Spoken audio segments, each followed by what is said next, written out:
So my name's Ethan Carter. I'm the regional crop IPM agent based in Jackson County, and I cover the Panhandle. I'm here today with Craig Bishop, and he's going to tell us a little bit about Bishop Farms.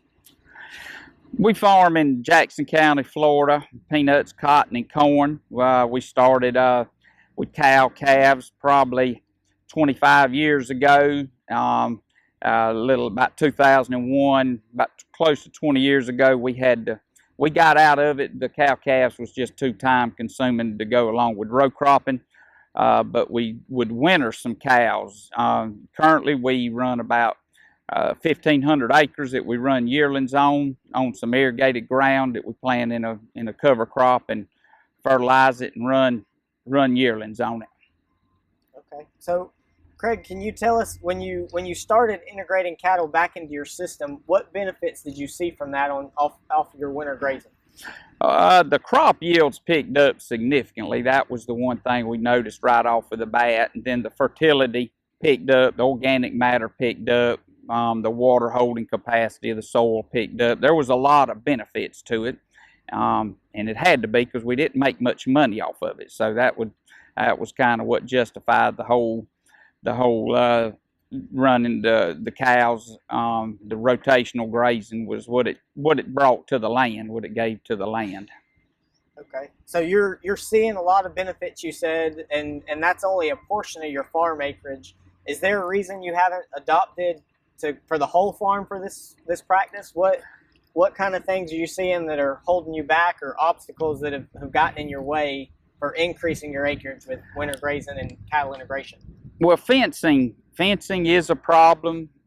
Geography is a problem. Because each place you have to, not just a water source, you have to have fence, a good fence around it. Then other obstacles that we run into is like it needs to be the larger farms. It's hard to have, a 60 or 100 acre farm off by itself that you got cows on. We just try to keep it on the larger farms.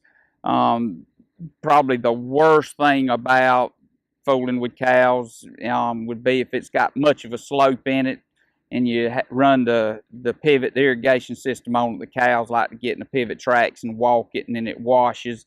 So we have to always go do some repair work where the cows were. That's probably our biggest option, and the biggest setback of it is that.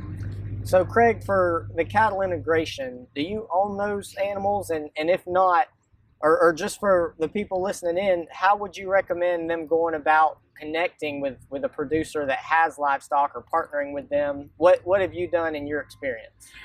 Well, Ethan, we have previously we used to go buy the cows ourselves and go through the whole go through the process of medicating them and everything like that. And that was extremely time consuming. What we have done the last 8 or 10 years is I've got a buddy that he's in the cow business, and he takes care of the cows. We have a deal worked out, and I take care of getting it planted and getting it watered, fertilized, and he takes care of the cows. So he does all the cow buying, the tending to them, all the fence work and stuff like that. So he does the cowboy stuff, and I do the row crop stuff.